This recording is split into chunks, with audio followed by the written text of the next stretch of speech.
it's interesting because what we see, and I think, you'll have folks who have had that companionship with a pet, completely understand this. But what we see is that the loss of a companion animal is just as impactful, if not more, than how we grieve a human. And it's, again, one of those things that I think some of us know about if we've experienced it, and not a lot of us talk about it because we feel guilt or shame that we're attached to a companion animal who's not a human being.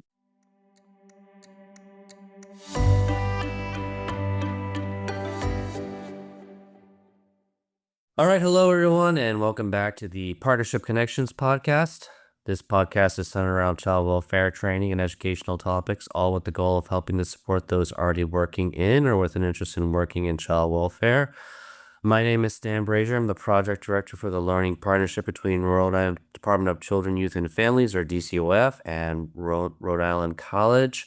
Joining me, a pet lover and a frequent co-host of mine, Holly Pacheco. Holly, how are you doing today?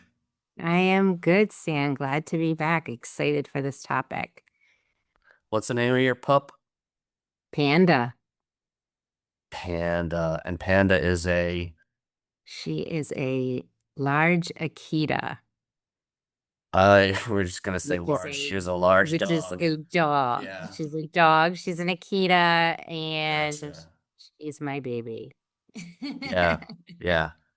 So if you're listening, if you've never listened to us before, you might be wondering, why are we talking about pets? Well, we're going to be talking about pet loss, and you might also be wondering, what does that have to do with child welfare? So we're going to uncover things and try to make some connections and learn more about this topic, pet loss and grieving from pet loss, today with our guest, Dr. Michelle Crossley, who's an associate professor in the clinical mental health counseling program at Rhode Island College. Michelle, thank you so much for joining us. Welcome. Thank you so much for inviting me here today to talk about this topic. Yeah, we really appreciate it for sure. So let's just get right into it. We like to just often ask people, who they are and like what led them to their interest in either their career path or the specific topic that we're talking about. So like tell us who you are and what led to your interest in supporting grievers impacted by pet loss. Sure. So I'm a Rhode Island native, grew up about a mile away from Rhode Island College. So it's always interesting when we Rhode Islanders boomerang back to our home state. So first I've always been a dog lover, or I've always had dogs. We've had dogs and cats. And navigating my own losses throughout life where pets are either have died or needed to be euthanized or gone missing, and always understood it to be something that was really personal to me, personal to the people that were close to me. And so while I was studying in North Carolina, I went to NC State University and worked there. I was in a qualitative research class and didn't really want to do a traditional project, so to speak. And we had to do a conceptualization and an idea pathway. And at that time, it was pretty. I'll say it was during a time where there was a professional football player who was found guilty of some pretty horrible crimes against animals. And at the same time, my dad was suffering a loss of Reba, who was his Sheltie. He had her since she was rehomed with them.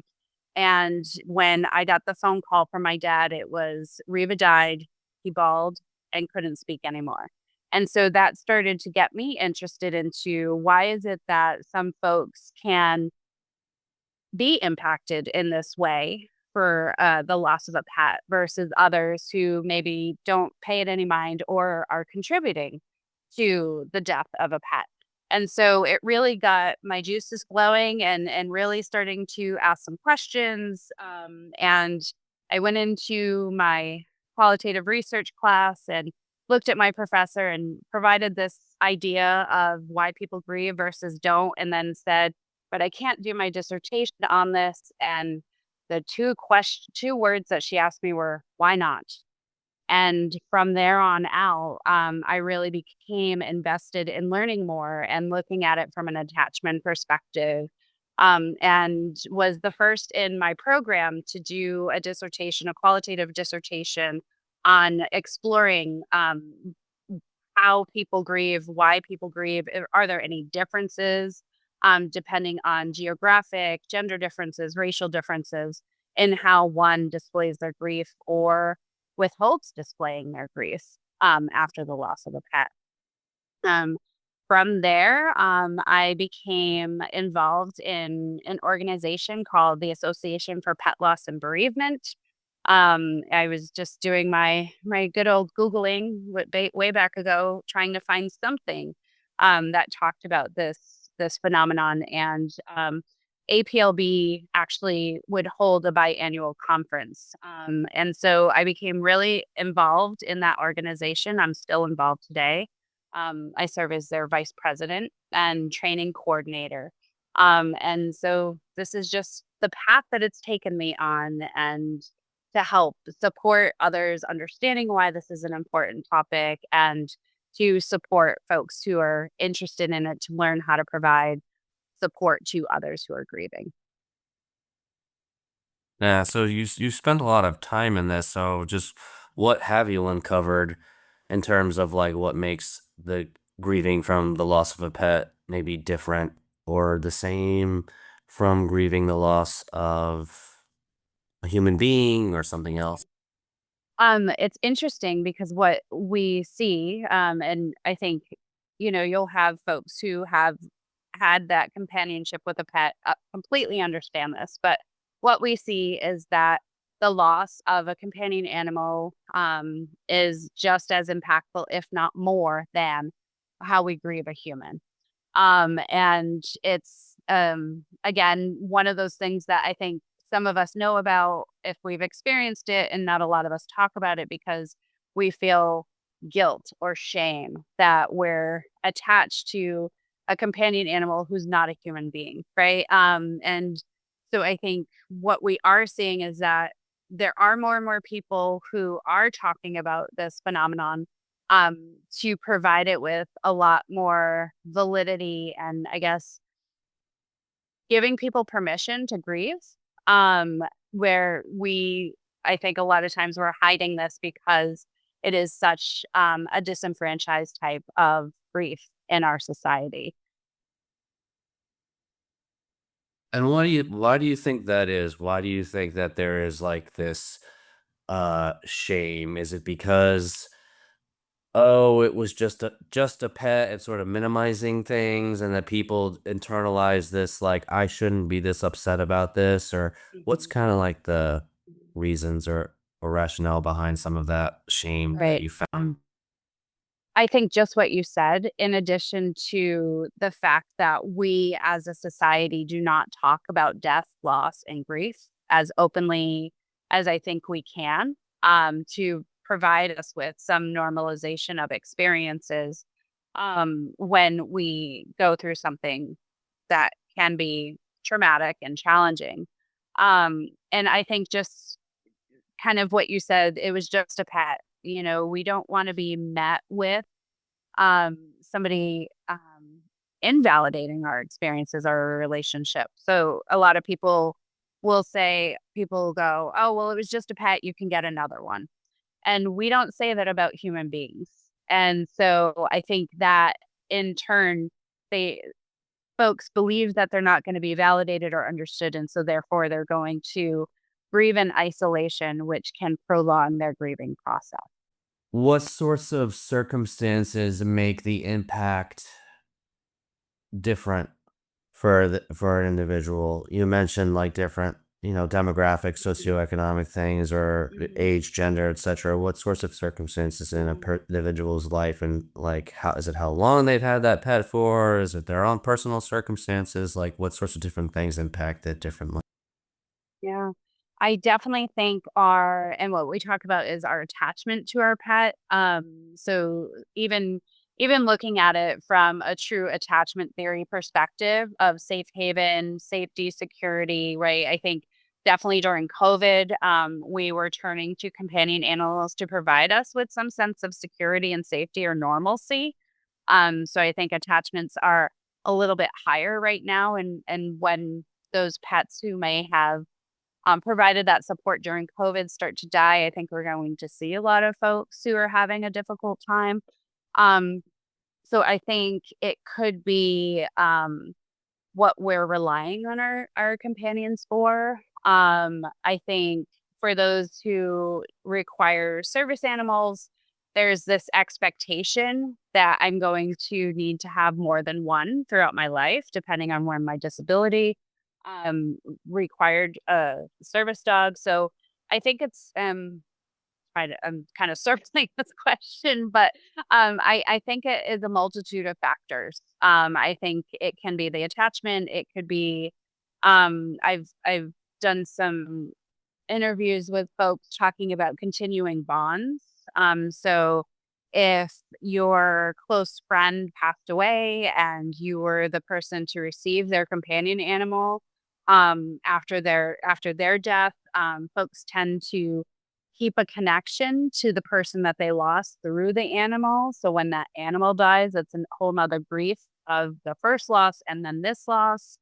Um, I will say one of the more challenging cases that we see of pet loss is when a pet goes lost or missing. Or what we're talking about today is this unknown, this ambiguous loss, right? I know I'm not around my companion animal anymore. What's happening to them, right? We can create so many images of a lot of times not the best things that could be happening for them. But we create these images of what they might be suffering. So for a lost pet, not knowing, are they hurt? Are they scared? Is somebody taking care of them? Um, will I ever see them again?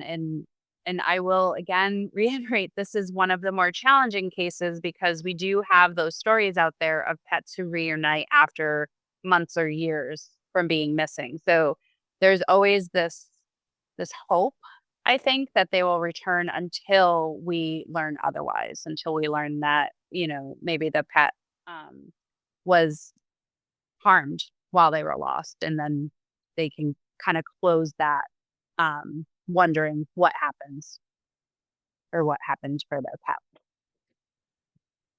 Right, that's just another layer to it. For me, that's one of my biggest fears is that my dog getting out and, who knows what could happen to her, right? It's Mhm. just such a fear. I can't imagine not knowing where she is, not being, terrified of what could happen to her, and if she doesn't come back, that just extended worry. I can't even think about that right now. That's Mhm. so it's just such another layer of it. But with talking about grieving, how might kids and adults grieve differently from pet loss? That's a great question. And I think one informs the other. So when we're looking at the age and stage of the kiddo, when they are experiencing a loss, they're going to turn to the adults around them, right? Like, how are they grieving? Are they crying? Can I cry? Is it okay to cry? How do we talk about this? So I think adults tend to, especially, I mean, if I'm looking at a family sitting around, right, or talking about a loss, I think adults tend to be a little bit more reserved and not wanting to express emotions, maybe as they're describing the loss to their kiddo, and the kiddo's going to pick up on that. But I think children might ask a lot of questions. They might not understand really what happened or why. I think for a lot of kids, depending on the age, it brings into their idea that there is this thing called death, and maybe people who are close to me are going to die. So I think there can be some worries there about what happens, like then worrying that their guardian will die, and that brings up other worries. Some children think they did something to cause the death of their pet, and that's not typically the case. Um And I think a lot of time, not a lot of times, but some children can experience like some of the other disruptions that we might see with some sort of trauma, right? So maybe they're wetting the bed when they weren't. Maybe they're having behavioral challenges. Maybe they're not eating as much or sleeping as much. So I think in not really understanding or knowing who I can talk to about this, whereas adults might again be a little bit more reserved, especially if they're in public or worried that they're going to be viewed negatively or like they're weak or something's wrong with them for the level of grief that they're showing. Um, I think when we look at the grief models, I think a lot of them can be adapted to pet loss. And within the organization that I'm a part of within APLB, our founder took stories and the work that he had done over years to develop pet bereavement stages. And whether or not you're a stage or a phase person in terms of how we respond to loss. And I will say that it very much so mimics Kubler-Ross's stages of grief, where there's this denial and maybe shock. We're trying to protect ourselves, our brains, right? So we're not going to believe the diagnosis, or we're going to challenge that. We might be in shock because my pet was just active and running around yesterday, and today they're not. We have some anger, alienation. We might alienate from others. Then there's also, guilt that we feel. So our job as a pet owner is to do everything that we can, like you were talking about, to keep them safe, right? To keep them healthy, and to make sure that they have a good life. And at the same time, we're also sometimes tasked at choosing when they die, when we have to euthanize an animal. And so it feels counterintuitive to our responsibility to our pets to keep them alive. So we'll feel some guilt. Um, a lot of times we hear adults talk about, did I do it too soon? Did I wait too long? And we do this to ourselves because of the love and concern that we have for our animals and the compassion that we have for them being pain free and happy. Um, but once we work through some of the stages, we look at it as getting to this resolution. We used to talk about it in terms of closure of the experience, right? This permanent, I'm done through with the grief. I've grieved all that I can. And that just didn't feel right.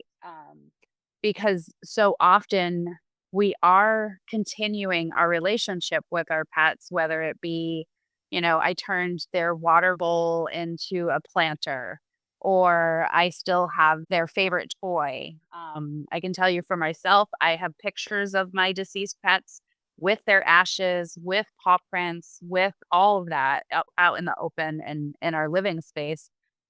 And we look at it as a resolution as I can be happy that I had this relationship. I'm not crying as much or feeling these negative emotions based on this loss as much. So we can kind of live our lives with that memory in hand and not be as sad about it.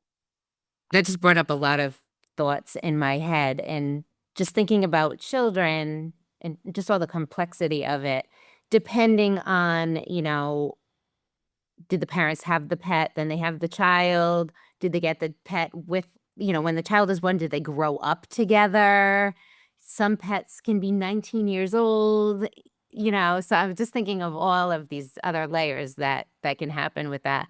And then also too, from the adult perspective of what you said, the decision of, all right, is it time? And I was talking with Stan yesterday, actually, just about how difficult it is to make that decision. I've had to do that myself. And I had read an article and it actually said, people never say, I decided too soon, right? Because they're always like waiting and is it time? Is it time? And I've said to Stan, it's not like our parents who could say, this is my wishes that I have, right? They can't tell Mhm. us not only what their wishes are, or even, I'm in pain, there's signs of that, but just Mm. it's about the quality of life, and just to have to make that decision is it's so difficult to do. Okay. So there's so many different layers for the child and also the adult coming into that grieving process. Just thinking about Mhm. that just brought up a lot in my head. But I have another question here. So where might this issue most commonly intersect with common child welfare issues? Things like Mm. removals, placements, maybe going into like a residential treatment, and parents trying to undergo behavior change in order to reunify, just some of these things that might come up. How could that intersect with pet loss? Yeah, that's a good question, and I was appreciative of, being invited to talk about it from this lens. And when I first talked to Stan about this, I was like, I didn't even this wasn't even something that came to me as a component of department involvement for kids who might be living with a companion animal and then needing to be removed. So again, I appreciate having this other lens to consider in not only my work but in the work that we're providing to others. Um, so I think a couple of things. It's interesting to be in the field of mental health and to have our personal and our professional kind of butt heads sometimes, right? A lot of times in teaching my students, they'll say, "Well, I can report a bit animal neglect," and I was like, "Well, can you?" Right? And when we're thinking about reporting laws for us and the work that we do to protect confidentiality, do you? Do you report that? Is that an ethical thing for us to do according to our ethics? Like personally, morally, you might be like, absolutely yes. But then again, we're breaking confidentiality. Um, so I was really appreciative to see the laws that came together in Rhode Island where there is cross reporting between animal welfare and between DCYF, where if there's abuse or neglect of an animal and there are children in the home, it initiates a call and vice versa. Because I think we do see this. I mean, in some research, we'll see that it if a child is being abused or neglected, the animal might also be, and vice versa. Um, so yeah, I again, it brings up these questions that I even have about how we best navigate these systems. But when I think about if a child is removed from a home where they do have a pet and there is some abuse or neglect happening, I think about that child who is looking to that companion animal as their secure base, as their safety, as their companion, as the animal that they go to, the friend that they go to talk about what's happening for them emotionally or physically. It's their confidant. And then to remove that access for that child is a complete disruption, right? This was who they talked to. This was who made them feel safe. And now they might be worried and wondering, almost like in pet, like when a pet goes lost or missing, they might be wondering what's happening to my pet. Where are they? Are they safe? Right. And so I think a lot of that can be very complex for a child, especially if they don't have an adult to be able to talk to about this, to talk to about their worries and concerns. And I think on that end, if you do have a child that's talking, it is always good for us to validate that and to talk about it and to get to a more I'll say a more logical place, right, where we can feel comfortable but not to say, "Oh, I'm sure it's fine. I'm sure they're fine." Right? It kind of is really dismissive of their worries and concerns. Um, so I think for kiddos, that is likely what they're experiencing is this what happened? How are they? Are they being taken care of? Um, and for the adults who are seeking reunification, I wonder if on some visits can we bring the companion animal with us? Like, is there a way for us to integrate the companion animal into visits? Or I don't know, just a way for them to and I know a pet can't send a card, but imagine what it would be like if you just took a paw print and sent it to the kiddo or something, a stuffed animal, something that can give them that sense of security and safety. Um, Residential treatment, hey, I'm all for having a house cat, right? If you're not allergic to or some house pet, right? Something where the kids can get that sense, that connection to something other than a human being, right? They're not judged by them. Yeah, I think that I'm not saying this happens often or anything like that, but I could certainly imagine a child gets removed and they are very attached to their pet and they get put placed into a foster home and the child starts to bring up concerns like you were saying at the but the foster parent, through no fault of their own, or it's not to blame or shame them or anything, but they might just sort of naturally minimize it and just say like, oh, well, like I'm sure they're fine, or I'm sure everything's okay, that kind of thing, right? And that's maybe not super helpful because that, like you were saying, that child might have been really attached to that pet, and if the foster parents really like minimizing it, that could maybe be a little bit detrimental. Hmm. I was also going to say, like, thinking about it from the perspective of if they go into a foster home that also has companion animals, right? And depending on how long they're in that space, right? We're thinking about how that companion animal might have been like a helpful adjunct, right? A helpful bridge to reunification. But then now we have these feelings for two pets, right? And we're going to lose one of them by no fault of their own. Or maybe it's like, maybe the cat was the animal that was at home and now that they're in a home with a dog and they're afraid of dogs. Yeah. So maybe they're now the things kind of got flipped on its head a little bit and they don't look at that pet as a safe haven anymore, but now they're afraid of it. So, Hmm. um, one of my personal experiences was in terms of like the differences between adults and kids grieving our first family dog. I think it was very much like the dog for my sister and I, and then it became my dad's dog. I think that this is probably, correct me if I'm wrong, but it seems like this is maybe often what happens, right? Like pet, Hmm. who X gets purchased for the kids, and then parents have to end up really taking care of it, and the parents are the ones that really get attached to it because when Yeah. that pet was lost, my dad was impacted him greatly, significantly, and not that I wasn't impacted, but I was not as impacted as he was by it.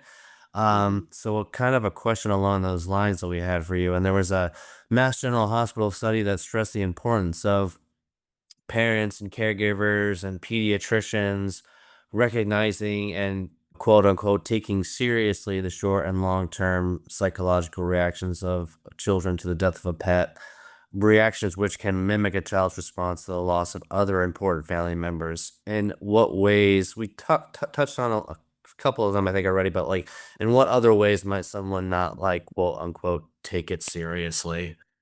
Yeah. I think adding to what we said, there's this invalidation of the experience. I think that I wonder if some people's biases are that it's not that big of a deal, and so therefore I'm going to look at some of these biological or psychological reactions as something other than loss, right? That it can't purely be from this loss of a pet, why this kid is crying all the time or acting out or hitting people or whatever it is, right? I think that within society still, that we just don't think that it's as big of a deal, quote unquote, as big of a deal. And so we won't, I think that's not something that we immediately look at or explore or get curious about. Like, I wonder if they're responding this way because of this important loss, but instead we're going to look at either a psychological or biological reason for the reactions and responses. So I think another thing that I think is important in terms of others not taking it seriously is basically reiterating what I said is our biases as providers, as clinicians, as doctors, as people who work in child welfare. We need to really check our own biases on how we think about the relationship between companion animal and human, that human animal bond. Because if we're in the stance of it's not that big of a deal, we're never going to introduce that as a potential for somebody's responses to this law. So I think for us, we need to get that information out there, right, to pediatricians. I wrote an article with a colleague of mine in the pet loss organization for mental health providers, like even just asking your clients, do you have any pets in the home? That way you can understand how important they are in that person's life. So I think a little bit of it is us getting information, providing information to healthcare professionals about how somebody can physiologically and or psychologically respond to pet loss. So it just comes up as as something to be curious about, if you will. Um, yeah. And I think again, it just goes back to how disenfranchised pet loss is within our society. I will say I think it's getting better, because we do have more and more organizations that are focused on the loss of a pet and helping to support folks after that loss. And we're seeing more talk about it within the field, even of veterinary medicine and animal rescue work of how they're impacted with the work that they have to do. Yeah, I think you just gave some really good advice for professionals. What about parents and caregivers if we notice as the professionals that they're not taking it seriously, how can we kind of help shift the narrative to help it be a little bit Yeah. more trauma informed when a child is dealing with that pet loss and loss of attachment to a pet? Yeah. I think simply having that conversation, of providing them with some information, and maybe offering that as a potential for why this child is experiencing whatever they're experiencing. Um, just even just saying, "Hey, I wonder if," um, and then being able to support them in ways using language that is helpful. And when we do talk about how we talk about this stuff with kids, we try to be, we try to avoid the euphemisms, right? So when you're working, if so, say a pet needed to be euthanized, and it's during the time while they're separated from their family, um, a lot of times you'll hear people say, "Oh, they were put to sleep," right? And we highly suggest avoiding that terminology because then it could lead that child into believing that I'm going to go to sleep and I'm going to die, depending on the developmental age and stage of the kiddo. But I think if we can provide guardians, and foster homes and these adults with some language of how we can talk about this, how we can listen. I think listening is super important. I think our human nature is to make things okay, right? Make this other person feel better because I'm uncomfortable in my own like recognition of emotions or grief or loss, death. And so providing them with opportunities to listen, support, validate, and really be factual about what's going on and what happened. Yeah, that's helpful because I think that I would imagine the tendency might often be, like you said, that we're gonna gloss over, we're gonna talk about every other adversity that that child might have been facing before we even get to the pet loss thing, right? To find out what's going on with or why they're reacting the way that they're reacting or what's going on with them, right? And I'm not saying it doesn't happen at all, but I would imagine, I don't really do clinical work per se, but I would imagine that it kind of gets glossed over. I don't know if that's your experience too, and that's why maybe also part of the reason Yeah. why you're interested in this area. Yeah, absolutely. I will say I think it's so interesting in the worlds that we live. My area of clinical focus is working with gender diverse folks, and so I get a lot of folks who come to see me for that area. And then one day they'll be like, "Ah, I need to talk to you about something, but I don't know how to talk about it." And it's the loss of their pet. And I'm always just like, "Did you know that this is my other area of clinical focus?" And they're like, "No." So that makes me wonder, like, are you really looking at who your therapist is? But on the flip side, really being able to have those conversations and see how relieving it is for them to know that we can have the space to talk about it. And I'm not going to try to, like you're saying, gloss over it or move on to like what we're really here for in therapy. Um, and I've experienced losses of my clients' pets, right? COVID has introduced us to this whole new world of us being able to have sessions. Like I have one client who had Big Fluffy. Big Fluffy was this cat that would always come through the screen. And one day I was like, "Where's Big Fluffy?" And that just for my client just was like, "Oh my god, I didn't tell you this." And in the time between, they had to have that Big Fluffy euthanized. So, it's been helpful, I would say for me to have this curiosity, if you will, in this area of clinical focus to also help support my clients when maybe they weren't wanting to talk about it. I even had a client one time who was just like, I don't know." It was almost like embarrassment to ask for a session to talk about the loss of their pet, when it was, like, off our schedule, so Right. Right. That stigma and that, that shame that they might be feeling, right? This is maybe a little bit off topic, I guess, but sort of in line because I think there's a lot of stereotypes out there about the whole service animal, emotional support animal, and maybe people Mhm. take advantage of that, etc.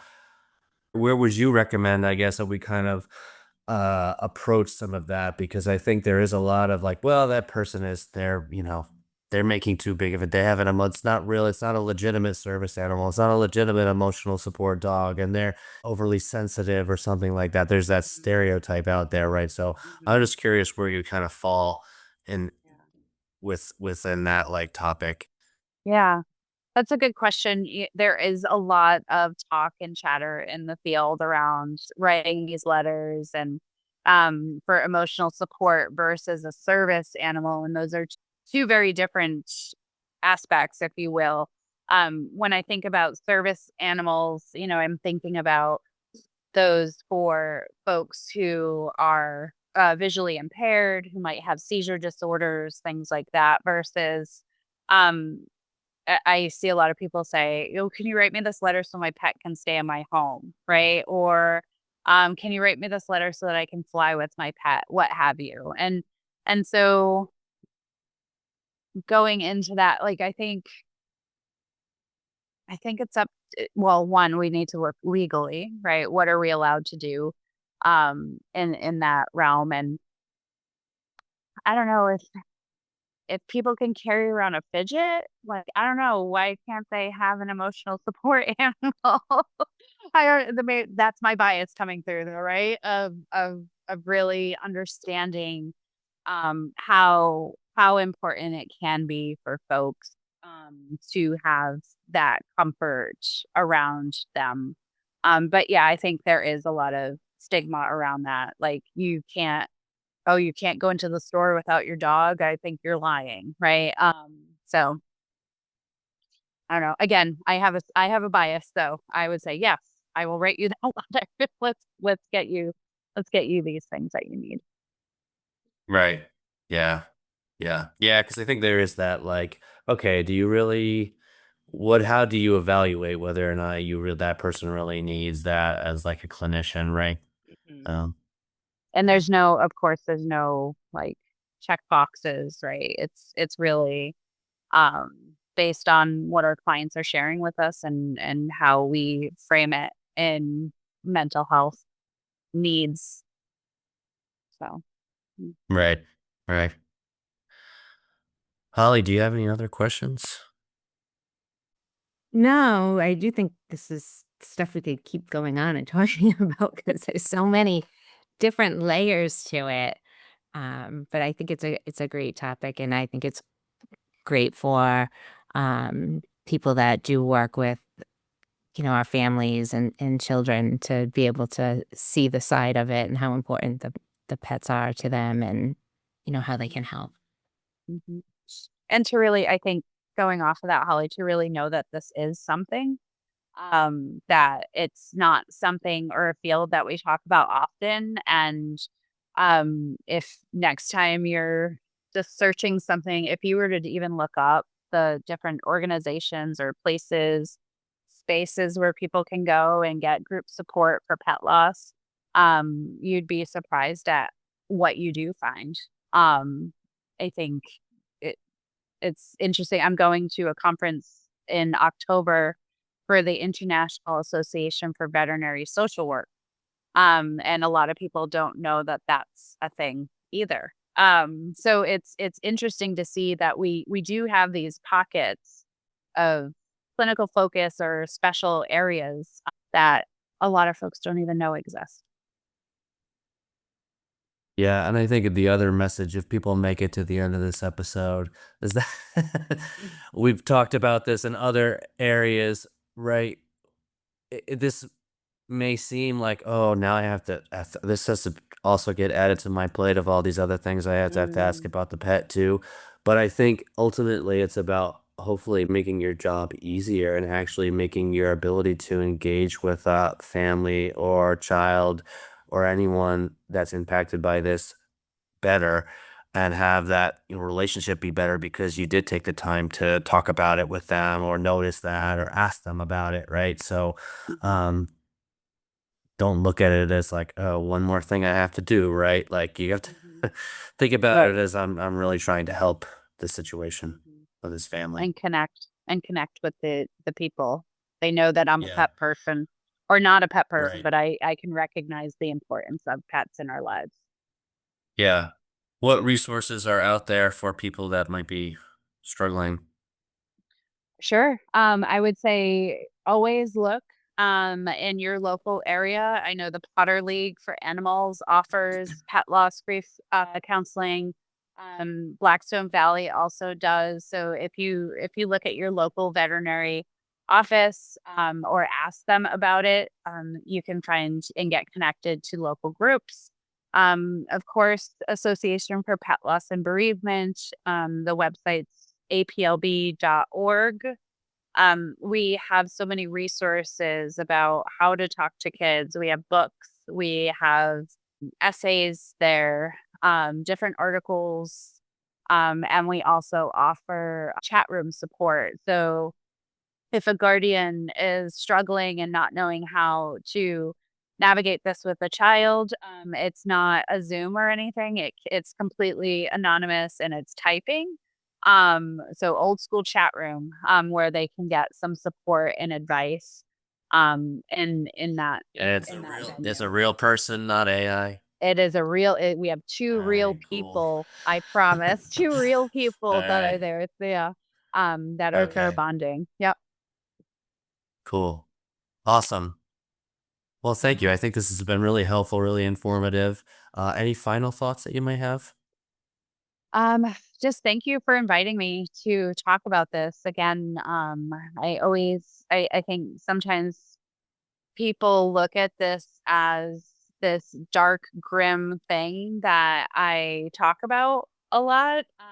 And to know that the more we're able to talk about it and support one another and normalize the pain and experiences people go through when we are separated from our companion animals, that it's going to become easier. And um maybe there could be some changes that are happening along the lines of being able to write off having a pet on your income taxes or bereavement leave for Bereavement, when. I was gonna say bereavement days for losing a pet, I think Yeah. is a Hmm. legitimate thing that, like you said, if it's so comparative to losing a loved one, right?